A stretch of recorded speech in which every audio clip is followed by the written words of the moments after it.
Kidlat News Updates. Mga balita ngayon, presensya ng Chinese ships sa WPS record high nitong Hunyo ayon sa Philippine Navy. 749 million pesos na halaga ng hinihinalang shabu na sabat sa Manila Port, nakatagong droga galing umano sa Amerika. 3 magkakamag-anak patay sa sunog sa Rizal. Ako po si Cesar Soriano para ihatid ang mga nangungunang balita sa buong kapuluan. Ngayon, nakapagtala ang Philippine Navy ng kabuuang 49 na Chinese ships na namataan sa karagatan ng Pilipinas nitong Hunyo, ang pinakamataas na bilang sa unang 6 na buwan ngayong taon.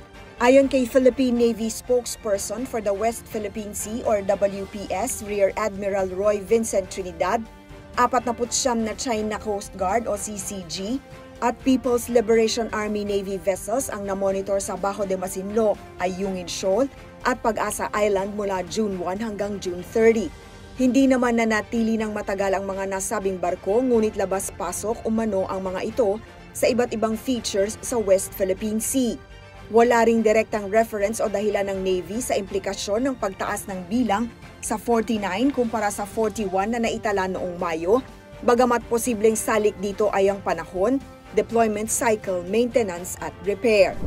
Mahigit 110 kilos ng hinihinalang shabu na tinatayang nagkakahalaga ng 749 million pesos ang nasabat ng Philippine Drug Enforcement Agency o PDEA at Bureau of Customs o BOC sa loob ng 4 na balikbayan boxes sa Manila International Container Port sa Tondo nitong Lunes, July 7. Natuklasan sa operasyon ng PDEA Seaport Interdiction Unit ang 106 vacuum-sealed packs ng puting kristal na sangkap nakatago sa mga kahon ng cereal, snacks at instant noodles na galing California at ipinadala sa Mandaluyong at Quezon City.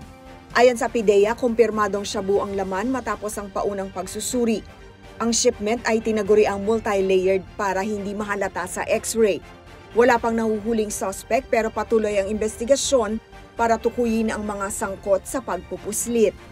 3 magkakapamilya ang kumpirmadong patay habang isa naman ang sugatan ng masunog ang kanilang bahay kamakailan sa barangay Ampid 1 sa San Mateo, Rizal. Umabot sa unang alarma ang sunog bago ito naapulan ng 4 na fire truck na rumesponde sa lugar. Napag-alaman ang mga nasawi ay edad 60 na ginang, kanyang 30-year-old na anak na babae at ang asawa nitong 28 anyos. Ayon sa responders, ilan sa mga biktima ay natagpuan sa loob ng banyo na sinubukan pa umanong iligtas ngunit hindi nakalabas ng bahay dahil sa lakas ng apoy. Nakapagtamo naman ng first-degree burn ang survivor na tumalon sa terrace na kasalukuyang nagpapagaling sa ospital.